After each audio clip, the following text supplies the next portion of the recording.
Hola, estamos nuevamente para tratar otro tema de derecho romano. Hoy específicamente nos abocaremos al derecho arcaico. Bien, el derecho arcaico es el que le corresponde a la etapa de la monarquía o ciudad quiritaria. Esta va de los años desde la fundación de Roma en el 753 a.C. hasta el 367. Nosotros y la cátedra toma como año el 367. Este derecho arcaico hay algunos autores que lo llaman derecho antiguo, etapa de derecho quiritario, etapa de iusquivilis, es decir, el derecho exclusivo y único que lo utilizaban y lo podían utilizar solamente los ciudadanos romanos. Bien, este derecho es un derecho, como ya se dice, y se caracteriza por ser un derecho antiguo. A nosotros no nos llega ningún documento en forma directa, son todas novedades que tenemos de él por documentos posteriores, por referencias que hace en realidad Justiniano en la compilación justinianea, y es un derecho rígido, muy estricto. Específicamente se caracteriza por ser un derecho ritual. Era necesario para que los actos jurídicos o los negocios jurídicos sean válidos cumplirse los ritos, las formas solemnes, el pronunciamiento de palabras solemnes, porque era un derecho verbal, de transmisión oral, y por lo tanto todo se probaba por testigos. Con lo cual, si uno realizaba bien el rito, pronunciaba bien las palabras solemnes, el negocio que se estaba realizando era válido. Y si no se hacía esto, entonces no había negocio. No tenía efectos. Hubo un gran problema con esto, ya que nosotros actualmente en nuestro sistema de derecho, si celebramos un negocio jurídico y la voluntad de uno está viciada, el negocio no va a ser válido. En Roma, en esta etapa del derecho arcaico, no era así.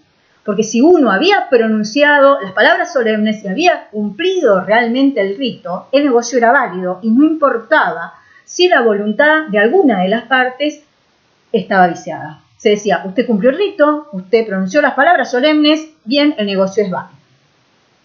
Esto era porque era un derecho rígido, era estricto.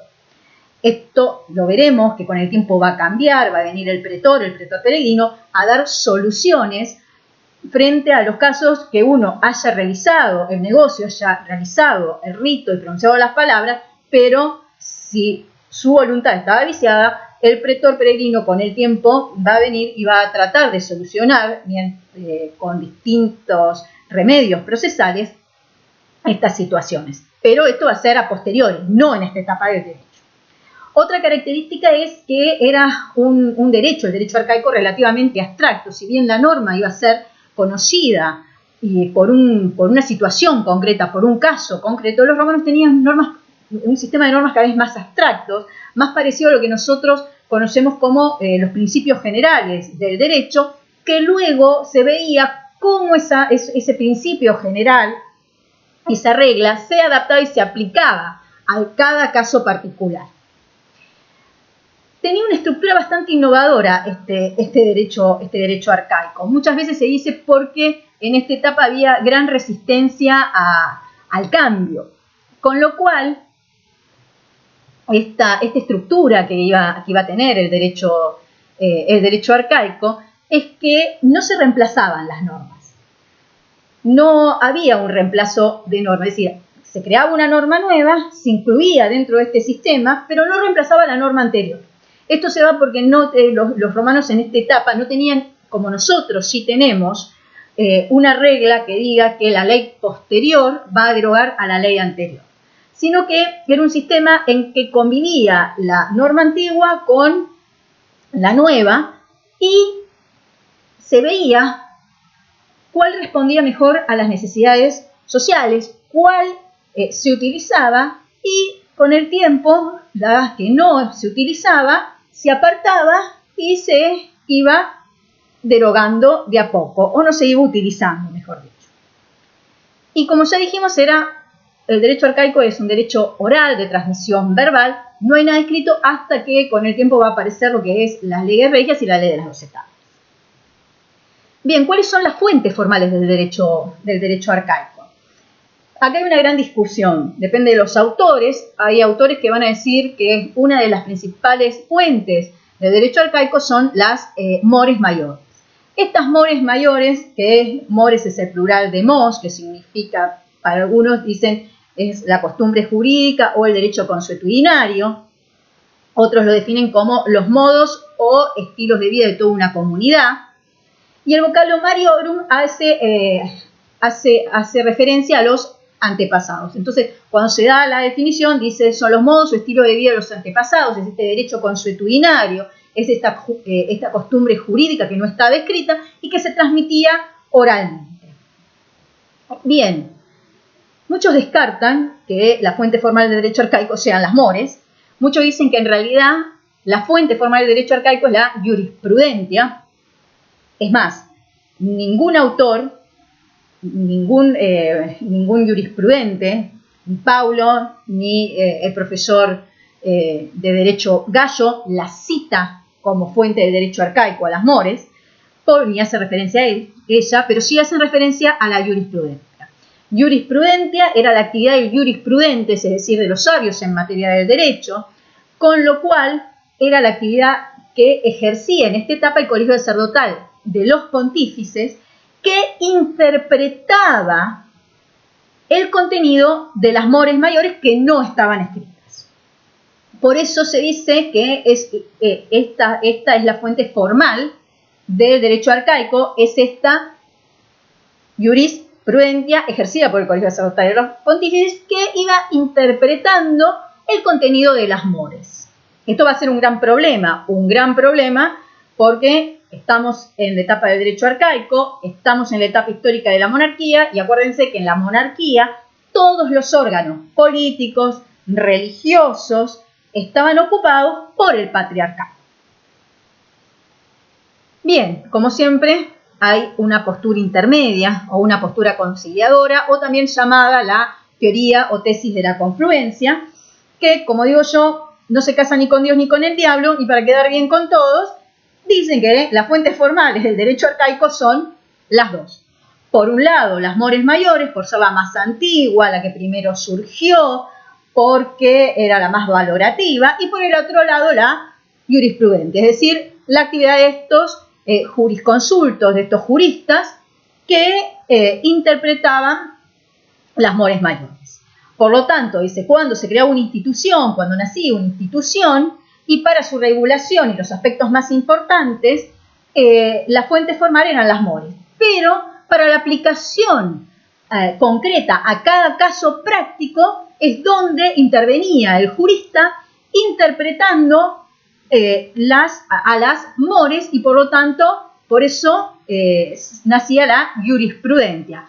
Pero el jurista solo podía interpretar las mores dentro del marco de referencia y conocimiento que ellas le daban. Es decir, no podía ir más allá. Por eso se dice que era la jurisprudencia realizada por estos jurisprudentes, por este colegio sacerdotal de los pontífices, dentro del marco de referencia que les daba las mores.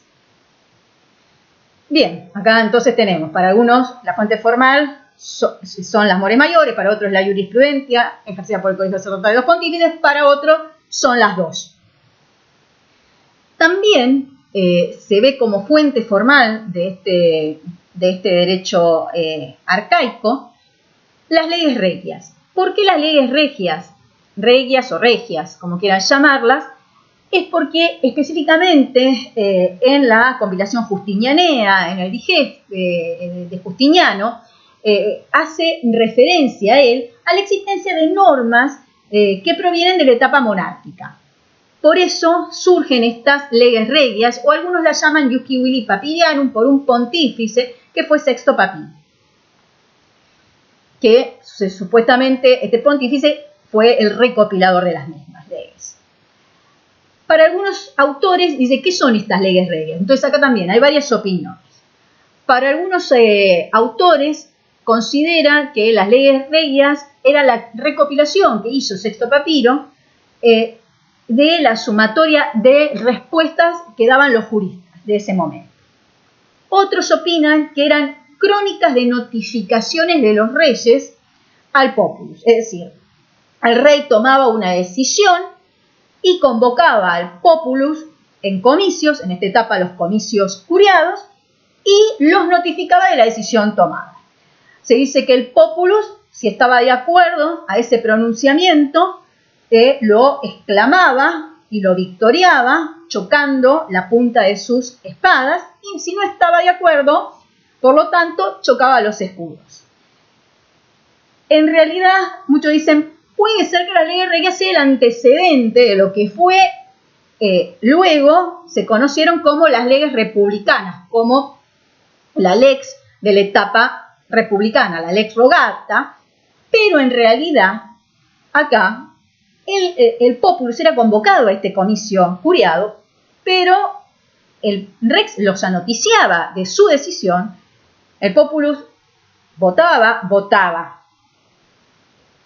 En realidad, exclamaba si estaba de acuerdo o en desacuerdo, pero la decisión del rex no variaba.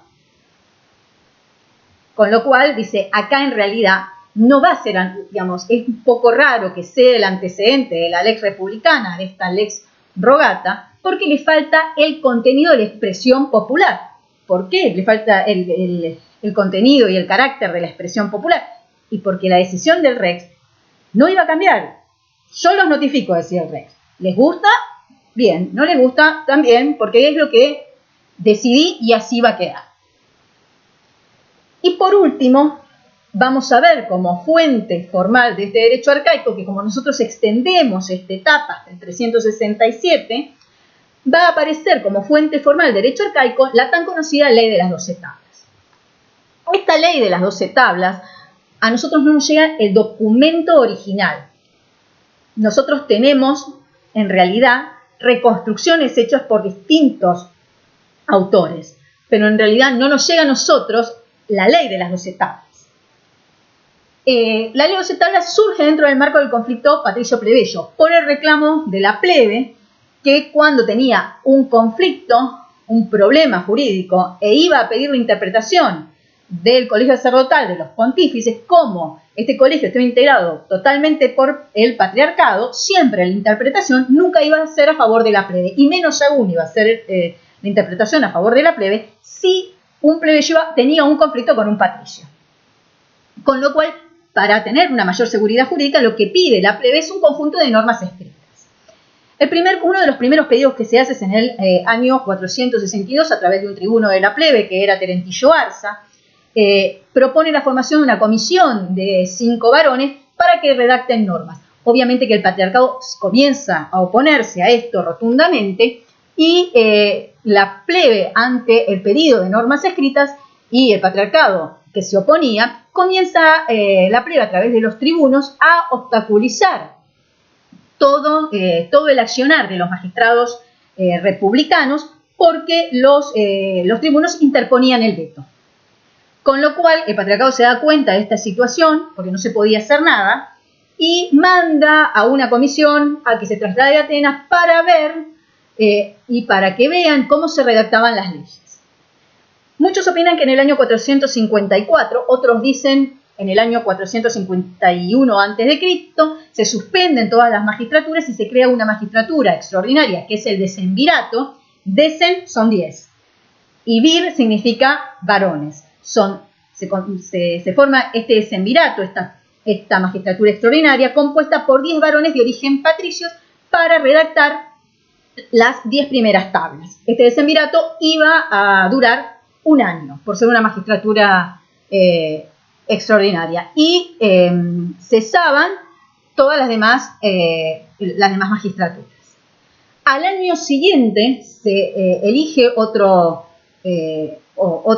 decemvirato y este decemvirato va a redactar otras 2 tablas. Ya este segundo decemvirato va a estar compuesto por integrantes plebeyos, no solamente por patricios, y redactan 2 tablas más. Este segundo decemvirato depende qué año tomaron. Si el primero fue en el 454, este va a ser en el 453, y si ustedes tomaron como fecha 451, este va a ser en el 450. Depende de los libros porque va variando la fecha de cuando se formaron la ley de 12 tablas. Bien, Este segundo decemvirato, que ya dijimos, redacta las 2 tablas restantes, es derrocado por la reacción popular por el abuso del poder de uno de sus decemviros, que era Apio Claudio, porque quería continuar en el poder, y termina con el episodio de la muerte de la joven Virginia, que era una joven plebeya que quería ser reivindicada como esclava por un cliente de Apio Claudio, y su padre, para evitarle el deshonor, la mata. Esto era muy común porque en la etapa del derecho arcaico, porque los pater familias tenían respecto a su hijo el derecho de vida y de muerte. Así que muchos dicen ser un hijo o un fili familia era más o menos ser como, digamos, soy libre, soy ciudadano romano porque mi padre es ciudadano romano, pero es más o menos como dependo de mi pater y mi pater tiene el derecho de vida y de muerte sobre mí, como también lo tenía el pater en su aspecto, digamos, sobre los esclavos. Se eligen cónsules y se convocan a los comicios centuriados y se vota esta ley de las 12 tablas, y que queda estructurada, que desaparece con la invasión de los galos en el 390. Por eso se dice, nosotros no nos llega ningún material directo de la existencia de esta ley. Por eso hay distintas versiones, hay algunos que dicen que sí existió esta ley, otros dicen que no. La versión más moderna, que es una posición intermedia, considera que la ley de las 12 tablas trata solamente de derecho procesal civil y penal, y las disposiciones que hay de derecho civil y de derecho constitucional en realidad son agregados posteriores que hacen los autores modernos y a través de la reconstrucción que se hicieron con los años de la ley de 12 tablas. El contenido de la ley va a ser diverso. A mí no me interesa que el alumno sepa tabla por tabla y qué contiene, porque eso se lo estudia uno como un poema de memoria, le sirve para hoy y mañana no se acuerda nada. Lo que sí es importante que sepan que la ley de las 12 tablas surge de un reclamo de la plebe dentro del marco del conflicto patricio-plebeyo, que era por la mala interpretación que hacía el colegio sacerdotal de los pontífices de las mores, que no estaban escritas, y que cuando la plebe iba a reclamar y que le interpreten estas mores, nunca iba a ser la interpretación favorable para la plebe, y que la ley de las 12 tablas no es un código como un código moderno que tenga todo el derecho como tenemos nosotros en nuestras legislaciones. La ley de 12 tablas solo contenía aquellos preceptos jurídicos oscuros, aquellos preceptos jurídicos de los cuales la plebe tenía duda, con lo cual solamente receptan es eso, el precepto oscuro y dudoso para la plebe, para que esté escrito, y cuando antes se hacía la interpretación nunca se hacía a favor de la plebe. Entonces ahora, si está escrito, no va a haber dudas y no se va a poder interpretar como el colegio sacerdotal quisiera, porque ya estaba escrito, ya era una norma escrita, era una legislación que se tenía que cumplir. Bueno, esto es un panorama del derecho arcaico, de cuáles son las fuentes formales del mismo y cuáles son las características que tiene. Los veo en una próxima clase. Espero que vayan leyendo, vayan viendo todo el material, y cualquier duda o inquietud, mándenme sus consultas por mail. Muchas gracias.